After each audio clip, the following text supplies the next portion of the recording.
যে দেবর বাবির সম্পর্ক শরীয়তে কিভাবে বলেছে? জি ধন্যবাদ। এটা যেটা আপনি একবার হাদিসে বলেছেন, আলহামুল মৌত, অর্থাৎ একজন সাহাবী এসে জিজ্ঞেস করছেন পর্দার ব্যাপারে, এ প্রসঙ্গে বললেন যে আসলে শ্বশুর বাড়ির আত্মীয়দের থেকে পর্দা করা তো কঠিন। জয়েন্ট ফ্যামিলিতে থাকা হয়, সামনে এসে যায়, খাবার দিতে হয়, কথা বলে, এই জন্য একটু ওজোর যে এদের সাথে একটু পর্দা ছাড়া থাকা যায় কিনা। তখন যেমন ছোট ভাই। ছোট ভাইয়ের মতোই।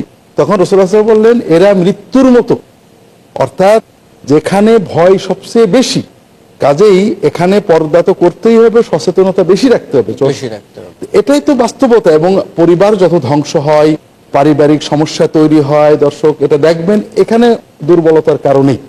জি। কাজেই আমরা বৈবাহিক সম্পর্কে যাদের আত্মীয় পেয়েছি, যেমন একজন মহিলা পেয়েছেন দেবর, একজন পুরুষ পেয়েছেন শালিকা বা এই ধরনের আত্মীয়, এদের সাথে সম্পর্ক নতুন, এখানে দুর্বলতা করা, আমরা অনেক সময় মনে করি এখানে সামান্য কিছু ত্রুটি বিচ্যুতিগুলো দিনদার মানুষেও করে।